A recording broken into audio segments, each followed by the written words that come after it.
Magandang araw mga kaibigan. Ito, para sa mga naniniwala, sumusuporta, nagmamahal kay Attorney Harry Roque, masamang balita ang i-share ko sa inyo.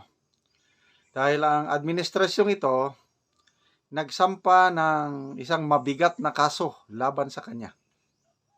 Anong kaso? Human trafficking. Similar doon sa kaso ni Pastor Kibuloy na hindi siya pwedeng makapagpiyansa. Kaya nakakulong ngayon si Pastor Kibuloy. Okay, pakinggan natin itong balitang ito ng UNTV.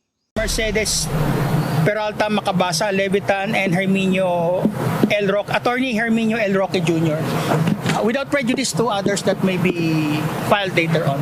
Naghain ng supplemental complaint ang Presidential Anti-Organized Crime Commission at Philippine National Police Criminal Investigation and Detection Group o PNP-CIDG sa Department of Justice ngayong hapon. Isinama na sa reklamong qualified human trafficking si dating presidential spokesperson Harry Roque at dalawang iba pa. Kaugnay ito sa operasyon ng Lucky South 99 Pogo sa Porac, Pampanga na natuklasang sangkot umano sa illegal na aktibidad. Ayon kay Prosecutor Darwin Cañete ng Interagency Council Against Trafficking, may aktibo anyang partisipasyon ni Roque sa Porac Pogo.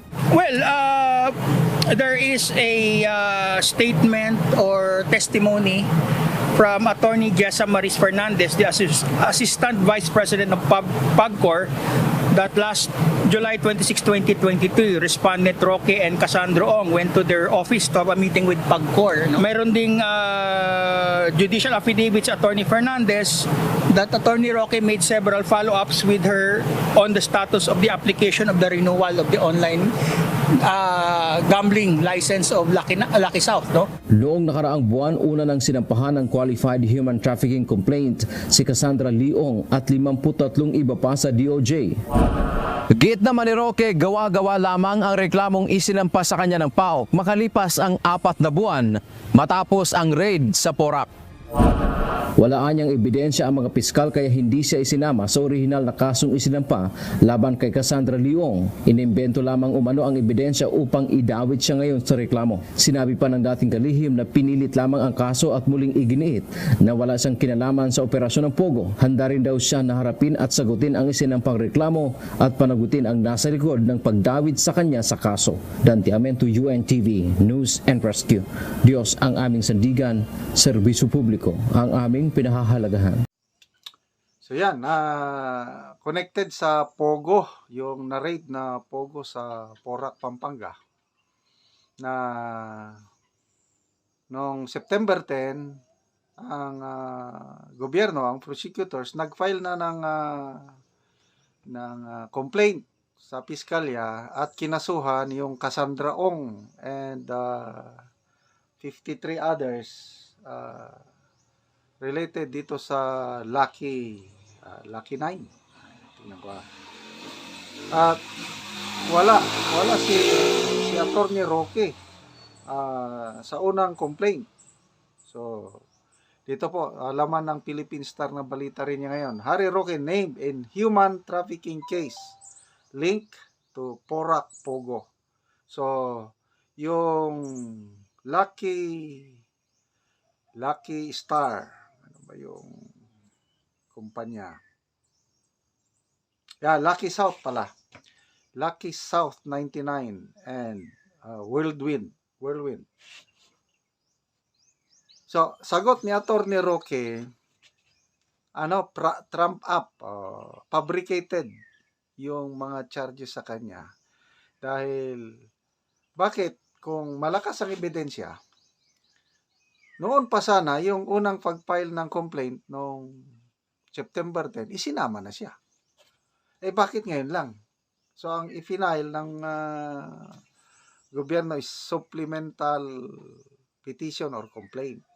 So, idinagdag si Attorney Harry Roque plus 2 pa.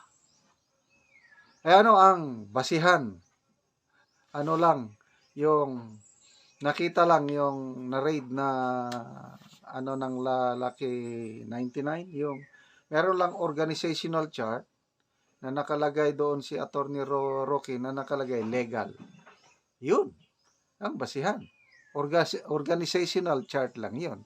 Sabi ni Atty. Roque na, hindi naman ako ang legal officer ng Lucky South 99 na yan. Sinamahan ko lang sila sa pag-follow up. Ano lang. So, anyway, abogado naman si Atty. Roque. Palagay ko, kayang-kaya niya itong depensahan ang kanyang sarili.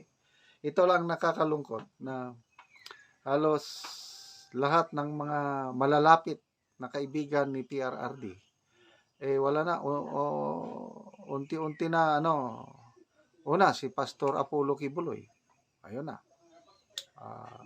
Naisara ang SMNI.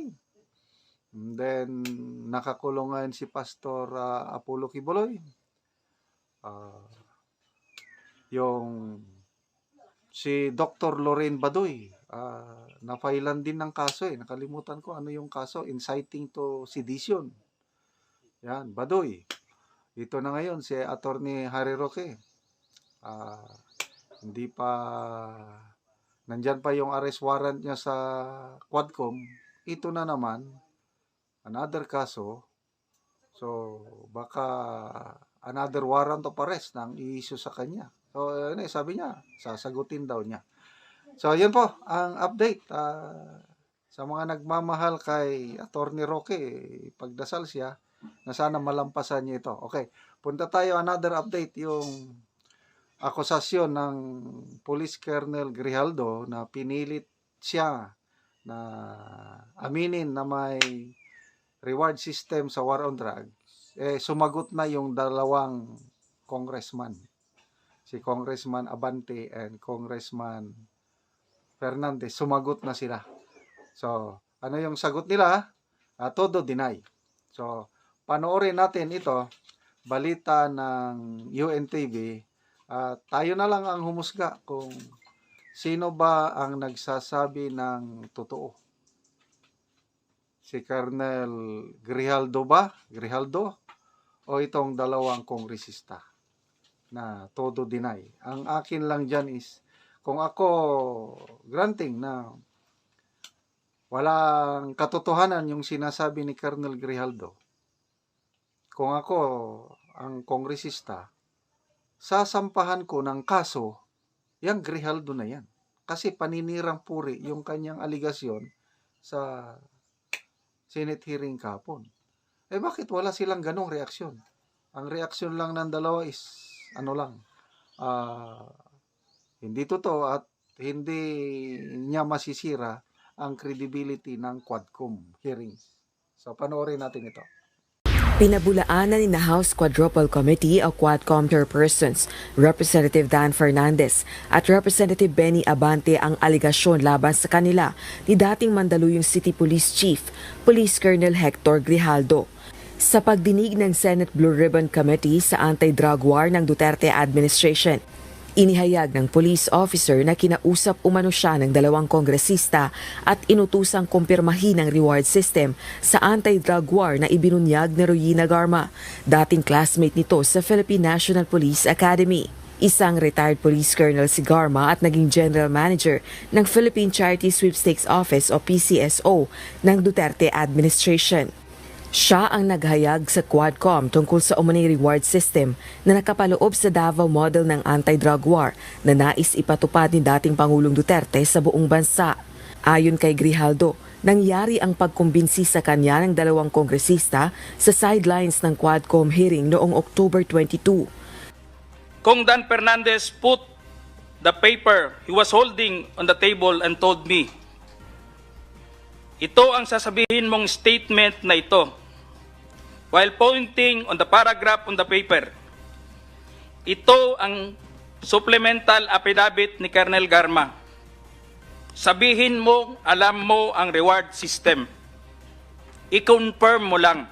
Dagdag pa ni Grijaldo, tila umano inaalok siya ng promotion kapalit ng gagawin niyang kumpirmasyon sa umano'y reward system sa anti-drug war. After some time, Kong Abante asked me how many years do still I have with the PNP. I answered, I still have 4 years before my retirement. then he made a remark. Pwede ka pang maging general. I humbly responded to him. Masaya na ako sa ranggo ko, sir. Pagkatapos nito, sir, uuwi na lang ako. At magtatanim na lang ako ng kamote sa amin. Tinawag naman ni Congressman Fernandez na kasinungalingan ang pahayag ng police officer. Anya, pinatawag nila si Grijaldo ng panahong yaon dahil sinabi ng abogado ni Garma na may alam ito sa reward system. Hindi rin umano nila pinapirma ng anumang affidavit si Grijaldo. Dagdag pa nito, paraan umano ito upang siraan ng Quadcom, subalit lalabas anya ang katotohanan at magpapatuloy ang pagkamit ng hustisya sa mga naging biktima ng drug war killings. Itinanggi rin ni Representative Abante ang paratang laban sa kanya. Anya, hindi totoong pinilit niya ang sino man na pumirma sa anumang affidavit kapalit ng anumang pabor o promosyon. Samantala, hindi naman natatakot si Congressman Fernandez sa banta ni dating Pangulong Duterte na magsasampa ito ng kaso laban sa kanya. Yung idioto na congressman, subornation o perjury yan. Gusto ko lang habulin yung congressman. Parang papailan ko ng kaso. Batay kay Congressman Fernandez, wala ring makapipigil sa kanilang alamin ang katotohanan sa likod ng extrajudicial killings sa anti-drug war.